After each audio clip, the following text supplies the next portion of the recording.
നമസ്കാരം. ലോകത്തെ ഏറ്റവും വിപുലമായ ചാര സംഘടന ഏതാണ് എന്ന് ചോദിച്ചാൽ അതിന് ഒരു ഉത്തരമേ ഉള്ളൂ. ഇസ്രായേലിൻ്റെ ചാര സംഘടനയായ മൊസാദ്. മൊസാദ് എന്താണ് ചെയ്യുന്നത് എന്ന് തിരിച്ചറിയാൻ ഇസ്രായേലിലെ എതിരാളികൾക്ക് ഒരിക്കലും കഴിയാറില്ല എന്നുള്ളത് തന്നെയാണ് മൊസാദിൻ്റെ ഏറ്റവും വലിയ വിജയ രഹസ്യം. ഇപ്പോൾ പുറത്തു വരുന്ന ഒരു ഞെട്ടിപ്പിക്കുന്ന വാർത്ത മൊസാദ് എത്രമാത്രം ഇറാനിൽ സ്വാധീനം ചെലുത്തിയിരുന്നു എന്നുള്ളതിൻ്റെ തെളിവായി മാറുകയാണ്. ഒരു കാലത്ത് ഇറാനിലെ ശക്തനായ പ്രസിഡന്റായിരുന്നു മെഹ്മൂദ് അഹമ്മദി നജാദ് പലതവണ ഇറാനിൽ പ്രസിഡൻ്റായിരുന്നിട്ടുള്ള ആളാണ്. മാത്രവുമല്ല, അദ്ദേഹം എപ്പോഴും പ്രസംഗിക്കുമ്പോൾ പറയുമായിരുന്നൊരു കാര്യം ഇസ്രായേലിനെ ഭൂമുഖത്ത് തുടച്ചു നിൽക്കുക എന്നുള്ളതാണ് തൻ്റെ സ്വപ്നം എന്നായിരുന്നു. ഇപ്പോൾ പുറത്തു വരുന്ന വാർത്തകൾ വിശ്വസിക്കാമെങ്കിൽ ഈ നജാദും മൊസാദിൻ്റെ ചാരനായിരുന്നു എന്നാണ് പറയപ്പെടുന്നത്. ഇത് സംബന്ധിച്ച് ഇപ്പോൾ വളരെ ആധികാരികമായി തന്നെ ഇസ്രായേലിലെ പല പ്രമുഖ വ്യക്തികളും ചില ടെലിവിഷൻ അഭിമുഖങ്ങളിൽ അതിൻ്റെ വിശദാംശങ്ങൾ പുറത്തുവിട്ടിട്ടുണ്ട്. ഈ നജാദ് ഇപ്പോൾ എവിടെയാണെന്ന് ചോദിച്ചാൽ അത് ഇറാനിൽ വീട്ടുതടങ്കൽ കഴിയുകയാണ് എന്നാണ് പറയപ്പെടുന്നത്.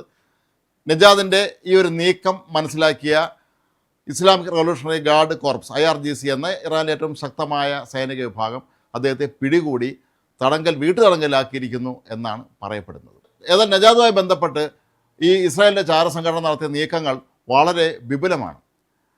കുറേ വർഷങ്ങൾക്ക് മുമ്പ് മൂന്നാമത് പ്രസിഡൻ്റാവാൻ നജാദ് ശ്രമിച്ചപ്പോൾ അന്ന് അയത്തുള്ള അലി ഖമേനി ആയിരുന്നു അവരുടെ പരമോന്നത നേതാവ്. അദ്ദേഹം ഈ നീക്കത്തെ തടഞ്ഞിരുന്നു. അതോടുകൂടി നജാദിന് ഖമേനിയോട് വല്ലാത്ത പക ഉണ്ടായി തുടങ്ങി എന്ന് മൊസാദിന് വളരെ പെട്ടെന്ന് തന്നെ മനസ്സിലാക്കാൻ കഴിഞ്ഞു. അവർ പിന്നീട് ക്രമേണ നജാദിനെ എങ്ങനെ സ്വാധീനിക്കാം എന്ന രീതിയിലേക്ക് നീക്കം തുടങ്ങി. ഒരിക്കലും പണം കൊടുത്ത് നജാദിനെ സ്വാധീനിക്കാൻ അവർക്ക് കഴിയുകയില്ല എന്ന് മൊസാദിന് അറിയാമായിരുന്നു. നജാദിൻ്റെ ഏറ്റവും വലിയ പ്രശ്നം അധികാരമോഹം തന്നെയായിരുന്നു. തനിക്ക് അധികാരം തിരിച്ചു കിട്ടണം, അല്ലെങ്കിൽ തന്നെ പ്രസിഡൻ്റ് ആക്കാതിരുന്ന ഖമേനിയോടുള്ള പക, ഇതെല്ലാം മനസ്സിലാക്കിയ മൊസാദാകട്ടെ ഒരു അന്താരാഷ്ട്ര സംഘടനയെ കൊണ്ട് ഹംഗറിയിൽ ഒരു പരിസ്ഥിതി സെമിനാർ സംഘടിപ്പിക്കുന്നു. അവിടേക്ക് ഇറാൻ്റെ മുൻ പ്രസിഡന്റ് എന്നുള്ള നിലയിൽ നജാദിനെ ക്ഷണിക്കുന്നു. നജാദ് അവിടെ എത്തുന്നു. അങ്ങനെ അവിടെ വെച്ചാണ്, ഹംഗറിയിൽ വെച്ചാണ് ഈ മൊസാദിൻ്റെ ഏജൻറ്റന്മാർ നജാദുമായി കൂടിക്കാഴ്ച നടത്തുന്നത് എന്നാണ് പറയപ്പെടുന്നത്. കാരണം ഈ സെമിനാർ നടക്കുന്ന സ്ഥലത്ത് നിന്നും മണിക്കൂറുകളോളം നജാദ് അപ്രത്യക്ഷനായിരുന്നു എന്നാണ് പിന്നീട് പലരും പറഞ്ഞത്. അങ്ങനെ കൃത്യമായ നീക്കങ്ങളിലൂടെ ഖമേനിയെ അട്ടിമറിക്കാനും അല്ലെങ്കിൽ ഖമേനിയെ വധിക്കാനും നജാദിനെ ഇറാൻ്റെ പ്രസിഡൻ്റായി അവരോധിക്കാനും തന്നെയായിരുന്നു മൊസാദ് ലക്ഷ്യമിട്ടിരുന്നത്. പക്ഷേ ഇതിനുള്ള അവരുടെ നീക്കങ്ങൾ എവിടെയോ വെച്ച് പാളുകയായിരുന്നു. മാത്രമല്ല, അമേരിക്കൻ പ്രസിഡന്റ് ഡൊണാൾഡ് ട്രംപും ഇക്കാര്യത്തിൽ ഇടപെടുകയും ഒടുവിൽ ഈ പദ്ധതി നടപ്പിലാക്കാതെ പോവുകയും ചെയ്തിരുന്നു. ഇതേ തുടർന്ന് മൊസാദ് തങ്ങളുടെ ശ്രമങ്ങൾ നിരന്തരം തുടർന്നുകൊണ്ട് തന്നെ ഇരുന്നു എങ്കിൽ പോലും അത് വിജയത്തിലെത്തിക്കാൻ കഴിഞ്ഞില്ല. പക്ഷേ കഴിഞ്ഞ ഫെബ്രുവരിയിൽ അമേരിക്ക നടത്തിയ വ്യോമാക്രമണത്തിൽ ഖമേനി കൊല്ലപ്പെടുന്നു. അദ്ദേഹത്തിൻ്റെ കുടുംബാംഗങ്ങൾ പലരും കൊല്ലപ്പെടുന്നു.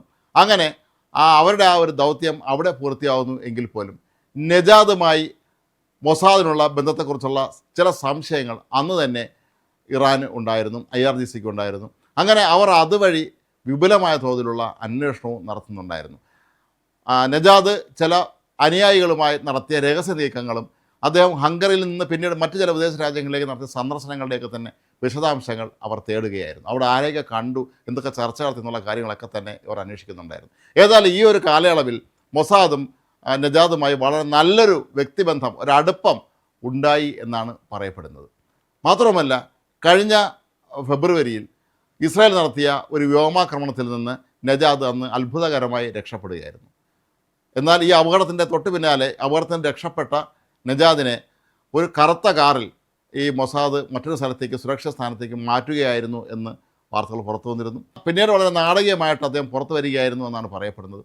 ഏതായാലും വളരെ കാലത്തേക്ക് നജാദിനെ പുറത്തെങ്ങും തന്നെ കാണാൻ കഴിയുന്നില്ലായിരുന്നു. പക്ഷേ കഴിഞ്ഞ ദിവസങ്ങളിൽ നടന്ന അയത്തുള്ള അലി ഖമേനിയുടെ സംസ്കാര ചടങ്ങുകളിലാണ് നജാദിനെ എല്ലാവരും പിന്നീട് ഒരു പൊതുവേദിയിൽ കണ്ടത്. എന്നാൽ അതിൻ്റെ തൊട്ട് പിന്നാലെ അദ്ദേഹം വീണ്ടും അപ്രത്യക്ഷനാവുകയായിരുന്നു എന്നാണ് പറയപ്പെടുന്നത്. അതിനർത്ഥം അദ്ദേഹത്തെ ഇവർ പിടികൂടി കഴിഞ്ഞിരിക്കുന്നു എന്നുള്ളത് തന്നെയാണ്.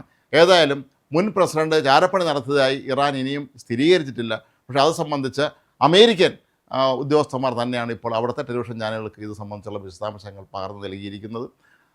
മൊസാദിനെ സംബന്ധിച്ചിടത്തോളം ഇറാനെ പൂർണ്ണമായും ഇല്ലാതാക്കുക എന്നുള്ളത് അവരുടെ പ്രഖ്യാപിത ലക്ഷ്യമാണ്.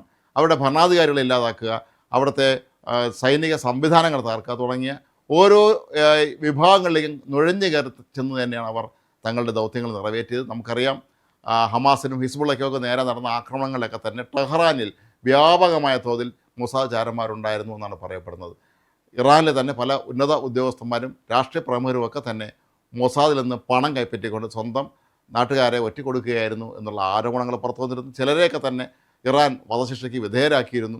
പക്ഷേ ഇറാനിലൊരു മുൻ പ്രസിഡന്റ് തന്നെ മൊസാദിൻ്റെ ചാരനായിരുന്നു, അല്ലെങ്കിൽ ഏജൻ്റ് ആയിരുന്നു എന്നുള്ള വാർത്ത ഇറാൻ മാത്രമല്ല ലോകം തന്നെ ഞെട്ടലോടെയാണ് കേട്ടത്.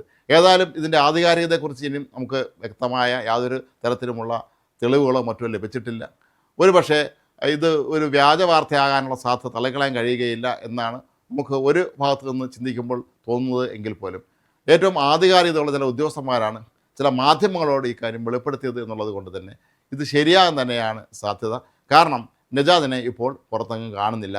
അദ്ദേഹം ഉറപ്പായും ഈ IRGCയുടെ വീട്ടുതടങ്കലിലായി കഴിഞ്ഞിരിക്കുന്നു എന്ന് തന്നെയാണ് മനസ്സിലാക്കേണ്ടത്. ഏതായാലും നമ്മൾ മൊസാദിനെ സമ്മതിച്ചു കൊടുത്തേ പറ്റുകയുള്ളൂ. ഒരു രാജ്യത്തെ പ്രസിഡന്റിനെ പോലും തങ്ങളുടെ ചാരനായി നിയോഗിക്കാൻ അവർക്ക് മാത്രമേ കഴിയുകയുള്ളൂ.